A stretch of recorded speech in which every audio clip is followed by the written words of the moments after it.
For some, it's a relationship of love. For others, it's one of hate. But either way, Apple's always coming out with new products, and they talked about a lot of them this week. Also, NVIDIA 9 series stuff is coming, and Dell has announced a 5K monitor. Now, obviously this week, if you guys pay attention to the Apple stuff, you know they talked about 3 new things: iPhone 6, iPhone 6 Plus, and their new watch. Now, the watch isn't coming out until 2015, so not really too much to talk about there. But tonight, for those who do care, they're going to announce their pre-order. That's right, so now you're going to have to make a decision. Do you want the iPhone 6 or do you want the iPhone 6 Plus? Now, obviously the iPhone 6 Plus, since it's Plus, is going to be a lot better. It has a bigger 5.5-inch screen versus the 4.7-inch screen. It's got more pixels per square inch, and it's actually true 1080 instead of the 750 on the iPhone 6. So you're going to have to go, do these things really matter to me? Because some people are going to be like, okay, it's bigger. Well, for me, I always like the Note 3.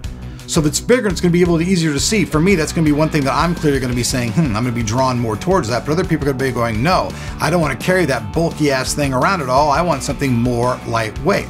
Now, there's going to be some other features that are on the Plus that are doing better as well. You're going to get better stabilization and you're going to get better landscape features. So all in all, the Plus is going to have a lot more stuff on it.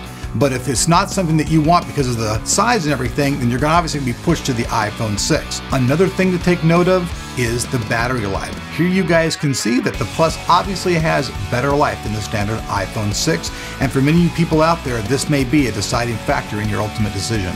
Now, obviously, I know that a lot of my people out there who view it, they're not Apple fans, they're PC Master Race guys, but hey, I know that some of you guys out there do love the Apple stuff, so tonight, it'll be time to make that decision if you want to pre-order and get this thing going. So what I'd like to know from you guys is leave a comment down below if you do like these products and what you think about them. We'd like to hear about it. Next up in the news, it's Team Green on the NVIDIA front, and what seems to be really weird is that NVIDIA seems to have just skipped the 8 series altogether and transitioned into the 9.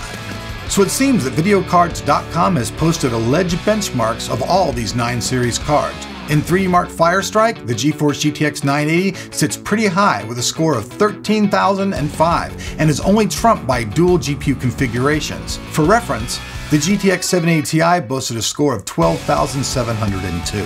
These dudes have posted 3 different clock speeds for the GTX 980, and that's because videocards.com was unable to confirm from NVIDIA which is the actual reference clock. The 13,005 score represents the fastest clock version and a card with an 1190 MHz core.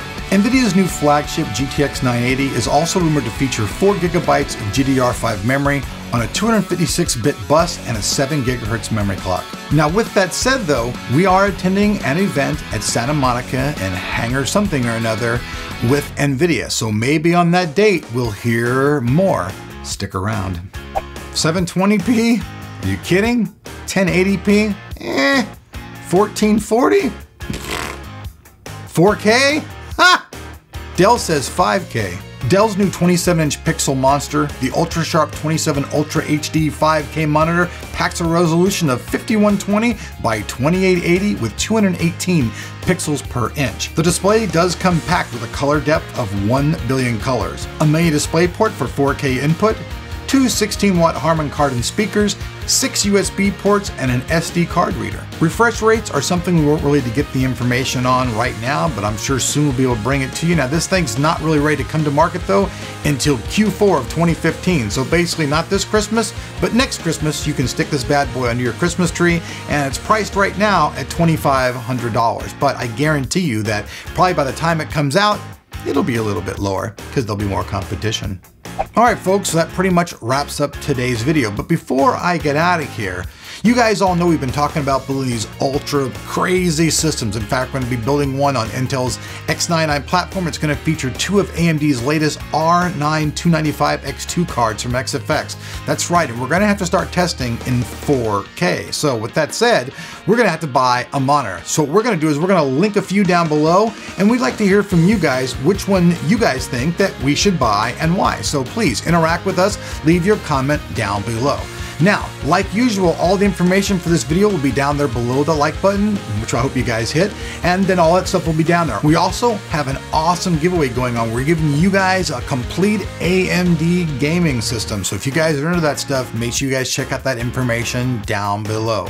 I'm Elric here on Tech and Tomorrow. I hope I see all you fans back here on the channel for more tech stuff. See ya.